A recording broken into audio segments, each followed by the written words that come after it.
On the first day of the Feast of Unleavened Bread, the disciples came to Jesus and asked, "Where do you want us to make preparations for you to eat the Passover?" He replied, "Go into the city to a certain man and tell him, 'The teacher says, My appointment time is near. I'm going to celebrate the Passover with my disciples at your house.'" So the disciples did as Jesus had directed them and prepared the Passover. When evening came, Jesus was reclined at the table with the 12, and while they were eating, he said, "I tell you the truth, one of you will betray me." They were very sad and began to say to him, one after the other, "Surely not I, Lord." Jesus replied, "The one who has dipped his hand into the bowl with me will betray me. The Son of Man will go just as it is written about him. But woe to the man who betrays the Son of Man. It would be better for him if he had not been born." Then Judas, who would betray him, surely said, Not I, Rabbi." Jesus replied, "The one who has dipped his hand into the bowl with me will betray me. The Son of Man will go just as it is written about him. But woe to the man who betrays the Son of Man. It would be better for him if he had not been born."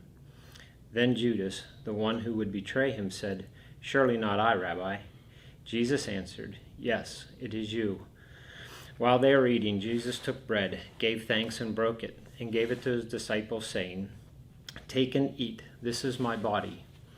Then he took the cup, gave thanks, and offered it to them, saying, "Drink from it, all of you.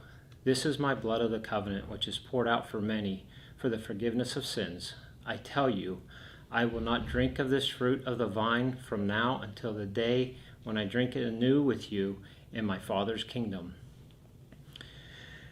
When they had sung a hymn, they went out to the Mount of Olives. Then Jesus told them, "This very night you will fall away on account of me, for it is written, 'I will strike the shepherd, and the sheep of the flock will be scattered.' But after I have risen, I will go ahead of you into Galilee." Peter replied, "Even if all fall away on account of you, I would never will." "I tell you the truth," Jesus answered. "This very night before the rooster crows, you will disown me 3 times." But Peter declared, "Even if I have to die with you, I will never disown you." And all the other disciples say the same. Then Jesus went with his disciples to a place of Gethsemane, and he said to them, "Sit here while I go over there and pray." He took Peter and the 2 sons of Zebedee along with him, and he began to be sorrowful and troubled. Then he said to them, "My soul is overwhelmed with sorrow to the point of death. Stay here and keep watch with me." Going a little farther, he fell with his face on the ground and prayed, "My Father, if it is possible, may this cup be taken from me, yet not as I will, but as you will." Then he returned to the disciples and found them sleeping. "Could you not keep watch with me for 1 hour?" he asked Peter. "Watch and pray so that you will not fall into temptation. The spirit is willing, but the body is weak." He went away a second time and prayed, "My Father, if it is not possible for this cup to be taken away unless I drink it, may your will be done."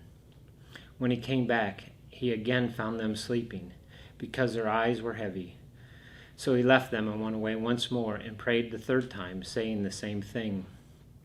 Then he returned to the disciples and said to them, "Are you still sleeping and resting? Look, the hour is near, and the Son of Man is betrayed into the hands of the sinners. Rise, let us go. Here comes my betrayer."